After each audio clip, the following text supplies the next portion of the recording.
আসসালামু আলাইকুম। আজকের ক্লাসে আমরা দেখব একজন বৃত্তি পরীক্ষার্থীর খাতা লেখাটা কেমন হতে হয় বা কিরকম হইলে সে বৃত্তি পরীক্ষায় বেশি নাম্বার প্রাপ্তির দিকে থাকবে।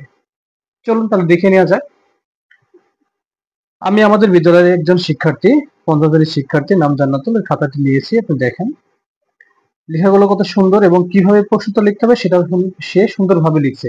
1 নং প্রশ্ন উত্তর নিচে কিন্তু অন্য কালি দিয়ে, অন্য কালার পেন্সিল বা কলম দিয়ে সে কিন্তু নিচে আন্ডারলাইন করে দিয়েছে এবং লেখাগুলো অনেক সুন্দর, একেবারে ক্লিয়ার। ঠিক আছে, এই যে এক পৃষ্ঠার মধ্যে সে একটা প্রশ্ন উত্তরই লিখছে, এখানে কিন্তু সে আর কোনো প্রশ্ন উত্তর লিখে নাই।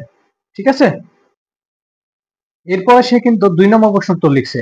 2 নং প্রশ্নের উত্তর নিচে কিন্তু সেম ভাবে অন্য একটি কালার পেন দিয়ে সুন্দরভাবে দাগ দিয়ে দিয়েছে এবং এখানে সে কিন্তু ঠিক একটি প্রশ্ন উত্তরই লিখছে, নিচে জায়গা ফাঁকা আছে তাও কিন্তু সে লিখে নেয়। ঠিক আছে, তো এভাবেই লিখতে হয়, আসলে এভাবেই লেখা উচিত। পরবর্তী পৃষ্ঠায় চলে যাই। সে এখানে 3 নং প্রশ্ন উত্তর লেখা শুরু করছে। দেখুন আপনি একটু ভালোভাবে। 3 এর কটাকে ভালোভাবে একটু ইন্ডিকেট করে রাখছে এখানে। সুন্দরভাবে লিখছে।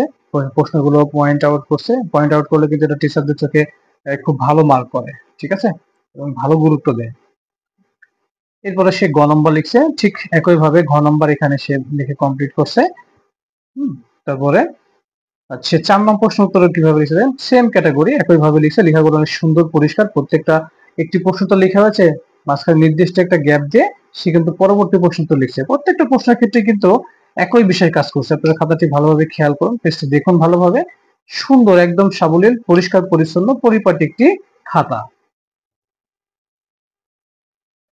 এরপরে সে 5 নম্বর লিখছে সুন্দরভাবে।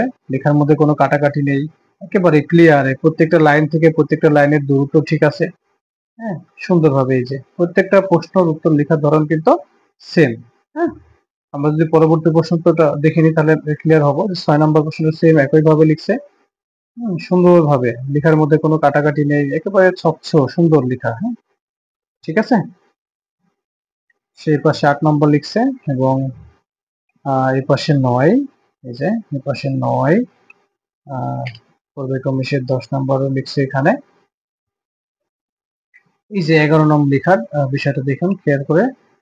যুক্ত বর্ণ দুটো ভেঙে নিয়ে তারপরে আবার শব্দ লিখছে সুন্দরভাবে, একেবারে ক্লিয়ার।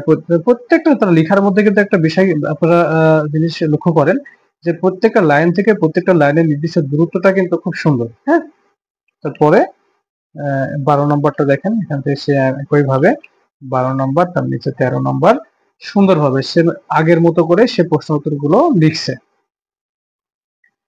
14 নম্বরে সেখানে ফর্ম পূরণ করছে। দেখেন ফর্মে কিন্তু কোনো কাটাকাটি চলে না, ফর্মটা একদম ক্লিয়ার সুন্দর স্বচ্ছ হতে হবে, এখানে কোনো কাটাকাটি কিন্তু চলবে না। ঠিক এখানে সে কিন্তু কোনো ধরনের কাটাকাটি করে নাই।